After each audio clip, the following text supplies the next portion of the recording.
Good evening and welcome to the Daily News Roundup. I am Abigail Smythe. Among the stories in this evening's newscast, police probing suspected multi-million-dollar fraud at Sagicor Bank in Ligony stumbles upon secret society involving blood sacrifice. One of Jamaica's deadliest contract killers skips bail and is now on the run. Firefighter dies while responding to blaze in Ocho Rios. Road traffic fatalities climb to over 420. Ministry of Finance reaches agreement with Jamaica Association of Public Health Inspectors. In business, United Kingdom looking to expand trade with Jamaica. In the region, Cuba denies claims that its Coast Guard vessel is the cause of a collision with a migrant boat that killed 7 people. Further overseas, Congressman Hakeem Jeffries creates history, becoming the first black lawmaker elected as leader of the House Democrats in the United States. And in sports, Morocco reached last 16 of the World Cup while Belgium are out.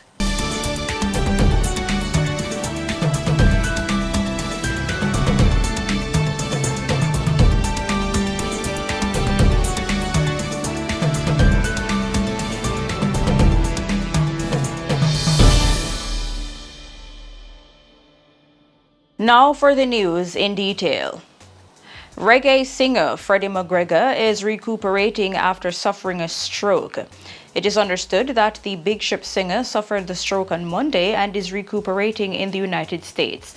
There aren't much details surrounding his condition at this time, but we will be sure to provide an update once details are made available. Police probing the suspected multi-million-dollar fraud at Sagicor Bank in Ligony have stumbled upon a secret society which has evoked memories of the St. James cult led by now-deceased pastor Kevin Smith.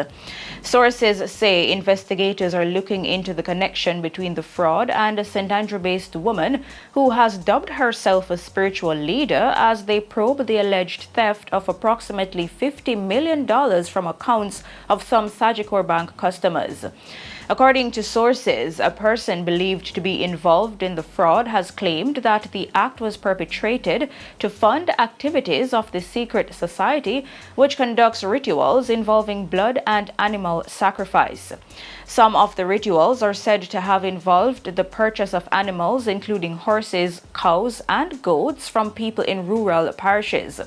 The animals were then slaughtered, and members of the secret society ordered to wash in the blood of the animals before reporting to their various places of work the following day.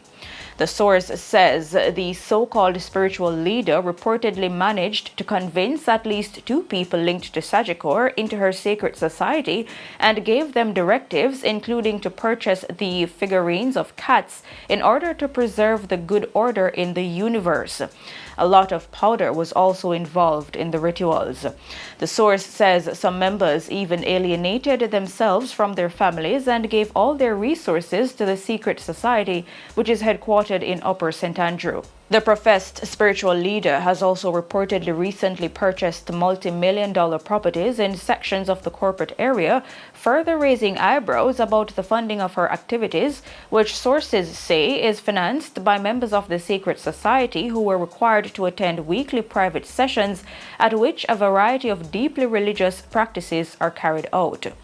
In October, 2 women who were employed to Sagicor Bank were arrested and charged following a probe into alleged fraudulent transactions at the bank. The 2 employees, manager of the Sagicor Bank Ligony, 42-year-old Tricia Monique Moulton, and personal banker at the same branch, 42-year-old Malika McLeod, were arrested by the Counterterrorism and Organized Crime Investigation Branch, CTOC. They were released on bail in the sum of $1 million each and are to appear in the Kingston and St. Andrew Parish Court on Friday, December 9. The women have been charged with conspiracy to defraud, access with intent to commit or facilitate an offense, unlawfully making available device or data for the commission of an offense, computer-related fraud, breaches of the Proceeds of Crime Act, and larceny as a servant. The allegations are that between August 2022 and October 2022, Moulton and McLeod, in their capacities as manager and personal banker, respectively, conspired and defrauded the United States currency accounts of some 6 Sagicor customers of an undetermined sum. One of the accounts has been fully verified to have been defrauded of a total of $2.5 million. The fraud was discovered during a routine internal audit, which is still ongoing to establish the final amount stolen, but a police source says the figure could rise to approximately $50 million. The police have alleged that between August and October this year, the woman created fraudulent accounts in the customers' names, then transferred funds from the legitimate accounts to the fake accounts, and subsequently stole the funds. In a statement following the arrests, Sagicor said its management uncovered the fraudulent activities through its internal security systems. It is understood that the bank accounts of some Jamaicans who are well known in the corporate area were fleeced during the fraud. A man from Western Jamaica, who the police allege is one of the island's most deadly contract killers, has skipped bail and is now on the run, sparking fears in the police circles that he could possibly be getting ready to unleash another reign of terror in that section of the island. The 28-year-old is facing charges of murder, 4 counts of illegal possession of firearm, and 4 counts of shooting with intent. He appeared before the St. James Circuit Court on several occasions after he was arrested by the police in 2020, but his application for bail was rejected on each occasion. Earlier this year, his lawyer took the matter to the Home Circuit Court in Kingston, where, following an application in chambers, he was granted bail in the sum of $500,000 with 2 sureties and strict reporting conditions. The alleged contract killer, who told the court that he was unable to walk and required surgery, was ordered to not return to St. James unless it was to attend court, not to leave the Kingston house of the family member who had bailed him unless it was to go to the hospital or court, report directly, or have a representative report to the Kingston Central Police Station between 8 a.m. and 6 p.m. Mondays to Fridays, not to contact the witnesses, and to surrender his travel documents to the police. But when the case was called up in court earlier this week, the alleged contract killer was not present, and subsequent checks by the police determined that he had fled from the house where the court had ordered him to stay. As police confirmed that the alleged hitman was now on the run, sources say he is on a quest to avenge the death of his brother, who was fatally shot in December 2020 in St. James during a conflict between 2 gangs. The sources point out that the man has been linked to several murders which he was allegedly paid to commit on behalf of rival gangs in Western Jamaica. One source says the man is only loyal to money and will take money from anyone to carry out works for them. The source adds that he is known to kill anywhere at any time and pointed to 6 murders which the alleged contract killer was charged with in 2013. According to material which the police produced in court, in 2013, the accused man traveled to Norwood St. James, where he opened fire at a group of people, killing 3. Less than 1 hour later, he was in North Gully St. James, where he opened fire at people again, leaving 3 dead. Acting on information, the police tracked and arrested him before charging him with all 6 murders. But after he was remanded for several months, he was freed by the court as witnesses, including those who had identified him as the shooter in the incidents, failed to appear for trial. Since being freed of the murder charges, the police have linked him to several barbaric acts, including the brazen daylight fatal shooting of a man in Adelphi St. James in November 2019. In December 2019, the police went in search of the suspected killer, who intelligence suggested was on his way to carry out a contract killing on behalf of a gang, but he managed to elude the police, leaving behind a Glock pistol with 29 rounds of ammunition. The hunt continued for him until September 2020, when members of the security forces responded to reports of the fatal shooting of a man in Catherine Hall, St. James. On arrival, the members of the security forces say they were engaged in a firefight by 2 men who had reportedly killed the man. When the shooting ended, the 2 men were found with gunshot wounds and 2 illegal firearms taken from them. When one of the men was identified as the island's most wanted contract killer, the police were confident that they now had sufficient evidence to put him away for a long time. But now that he has skipped bail, there are concerns that he could soon resume a life of killings and extortion, which made him feared in sections of western Jamaica for years. A firefighter died on Wednesday afternoon after he was hit by a vehicle while putting out a blaze along the Ocho Main Road in St. Anne. A team of firefighters was responding to a blaze at a building near Reynolds cruise ship pier sometime before 3 o'clock. A car reportedly slammed into the back of the fire truck, pinning the firefighter to the unit. The car burst into flames on impact. The fireman was taken to hospital where he died while undergoing treatment. Head of operations in St. Anne, Deputy Superintendent of Police Kevin Francis, has described the incident as unfortunate. He says there are not yet any clear details on what caused the motorist to crash, but notes that the driver is being treated at hospital. As road fatalities climb, DSP Francis is urging motorists to use caution and try to stay awake, as well as try to avoid drinking alcohol beverages whilst driving or operating motor vehicles. And on the note of road fatalities, road traffic fatalities have climbed to 431, with 45 of those deaths occurring in November. The figure has surpassed the 429 fatalities recorded over the similar period in 2021. One of the latest fatalities occurred on Tuesday evening when a pedestrian was mowed down in St. Catherine. The 42-year-old woman was reportedly walking along the Charlemont Main Road about 7:20 p.m. when she was hit by a motor vehicle. The driver did not stop. The woman received head injuries and was taken to Linstead Hospital where she died. Vice Chair of the National Road Safety Council, Dr. Lucien Jones, says 90 pedestrians have died on the nation's roads up to November 29. Of the 90 pedestrians who died, 7 were children. He is urging pedestrians to wear light-colored clothes at night so they are more visible to motorists and to be careful when they are crossing roads. Another 129 deaths so far this year have been motorcyclists and 15 were pedal cyclists. 5 teenagers were driving motorcycles when they died. A 27-year-old mechanic was reportedly shot dead in St. James on Tuesday. The deceased has been identified as Tasmoy Gray, otherwise called Tomo, of Purleen Stream, Orange Street in St. James. Reports from the Mount Salem police are that about 9:50 a.m. residents heard explosions and summoned the police. On their arrival, Gray was seen face down on the roadway with what appeared to be multiple gunshot wounds to his upper body.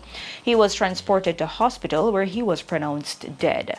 33-year-old Junior Grayson, otherwise called Jay, a security guard of Phoenix Town in Santoy, Hanover, was arrested and charged with the murder of his wife, 35-year-old Judine Smith Grayson, a chef of Logwood District on Tuesday, November 8. Reports are that about 12:15 p.m., residents smelled a foul odor coming from the house and summoned the police. On their arrival, Smith Grayson's body was seen lying on the floor with several stab wounds. On Wednesday, November 9, Grayson turned himself in to the Maypen police in Clarendon. He was subsequently charged. 35-year-old Cassia Murray, otherwise called Kasha, a janitor of Bread Lane, Kingston 14, has been charged for the murder of 25-year-old Ramon Patterson, otherwise called Six Boss, a baker of Doyle Way in Trenchtown, Kingston 12. The murder occurred on Monday, November 28. Reports from the Denham Town Police are that about 11:15 a.m., Patterson was home when Murray came home to the house and saw him with another female. An argument developed between the two, which escalated into a fight. It is alleged that Murray pulled a knife from her waistband and stabbed Patterson several times. He was taken to hospital where he was pronounced dead. Murray later turned herself into the police. She was arrested and placed into custody and subsequently charged. Her court date is being finalized. The Ministry of Finance says it has reached an agreement with the Jamaica Association of Public Health Inspectors and the Staff Association of the College of Agriculture, Science and Education, CASE, on the new restructured public sector compensation system. Both unions signed with the Finance Ministry on the new compensation package on Wednesday. This brings to 17 the number of unions that have signed with the Finance Ministry on the restructured public compensation system. Finance and Public Service Minister Dr. Nigel Clark says it is the government's commitment to implement a public sector compensation that is fair, transparent, and sustainable. In business, the United Kingdom is looking to expand trade with Jamaica. British High Commissioner Judith Slater asserts that her country is seeking to narrow the trade gap with increased business ventures and linkages. She says some key areas are being earmarked for this initiative. Among these, she cites the BPO sector, a bamboo byproducts initiative which she says is moving forward, and in the renewable energy sector. She says there were several British firms seeking to enter the Jamaican market, particularly in the solar energy subsector. The High Commissioner notes that the UK does about £3.5 million trade and investment annually in the region and says Jamaica is a small portion of that and really should be bigger. Noting Jamaica's reputation for punching above its weight, she says it is important to take advantage of that in the effort to close the trade gap between the two countries. In the region, Cuba has denied that its Coast Guard vessel was to blame for a collision with a migrant-packed boat that led to the deaths of 7 people, including a 2-year-old girl, saying the migrant boat made an abrupt turn in heavy swells that caused the crash. The boat was headed to the United States when it flipped over in October after the crash near Bahia Honda, about 2 hours from the capital of Havana. According to state media, Cuba Debate and Cuba Vision, which gave details of the government's version of the events this week, the boat, which was made to hold 6 people, was carrying up to 26. The government's account comes after some survivors of the crash, family members, and people on social media accused the Coast Guard of ramming the migrants' boat.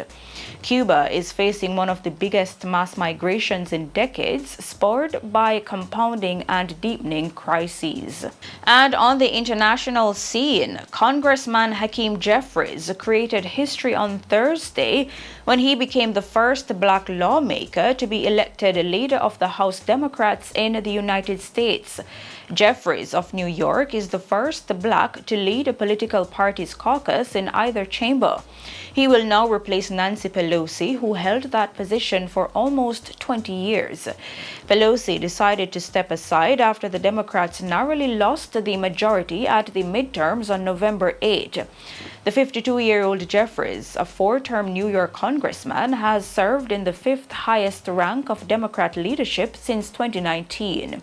In the U.S. midterm elections earlier this month, Republicans failed to secure the red wave of victories many had predicted, but regained a slim majority in the House Congress's lower chamber. And in sports news, Morocco reached the last 16 of the World Cup for the first time since 1986 by beating Canada 2-1 to secure top spot in Group F. In the meantime, Belgium are out of the World Cup following their goalless draw with Croatia on Thursday. And in Wednesday's fixtures, Argentina progressed to the round of 16 after their 2-0 win over Poland to top Group C, while CONCACAF kingpins Mexico were eliminated despite winning 2-1 over Saudi Arabia. And that's it for your news roundup for today. I am Abigail Smythe. See you next time.